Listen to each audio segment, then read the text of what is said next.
Hey, what is up guys? It's Aswan from Carlist, and today we're reviewing the 2020 Toyota Corolla 1.8G.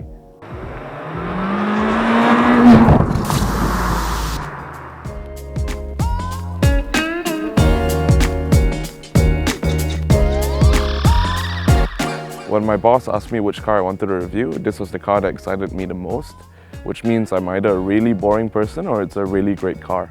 It's a lot easier to list the things I don't love about this car. The phone link system doesn't let you connect to it unless you're in park. The door handles don't automatically unlock when you pull them. The buttons are a little hard to find at night because they don't light up. The boot release is a little hard to find because it's tucked away.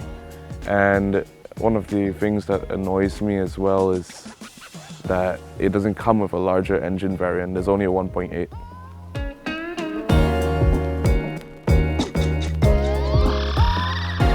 Now with that out of the way, let's move on to the things that I do love about the Toyota Corolla. One of the biggest highlights is its Tnga Chassis, which is one of the things that Toyota keeps bragging about, and for good reason, because it's pretty damn awesome.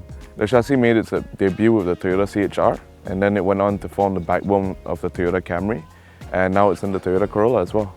A platform is basically the core of a car's design and suspension geometry. The wheelbase between the front and rear wheels can be adjusted depending on what car you're using it. For example, the CHR is a bit shorter, the Camry is a bit longer, but the core design and components usually remain the same. What makes the Tnga great is it's got a multi-link front and a double wishbone rear. And this kind of setup is common even among luxury cars, and it's what makes the Tnga so great to drive.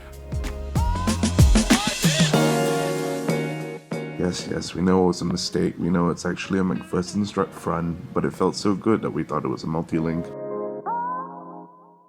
Let's take a breather to talk about the head unit in this 1.8G variant of the Corolla.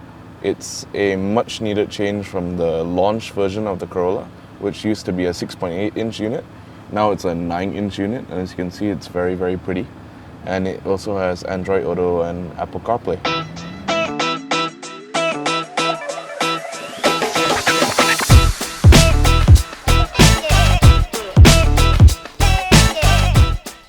I've said it before and I'll say it again, continuously variable transmissions are my least favorite type of transmission. But in the Corolla, it's pretty good. It's responsive to your inputs, even when you're using the paddle shifters, and it doesn't feel so rubber bandish. So I can kind of live with it.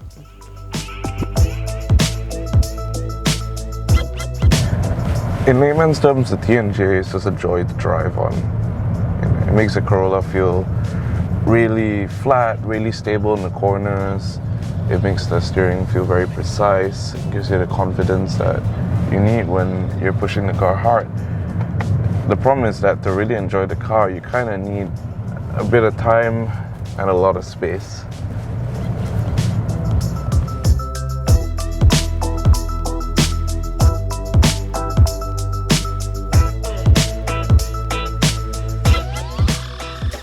There's not much else for me to say about it, but it really is better that you try it out for yourself.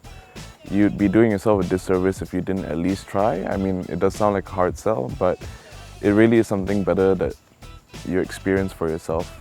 And if you're a Toyota salesman and you're watching this, make sure your test drive route has a lot of curves and undulations and corners so people can really understand what's great about Tnga.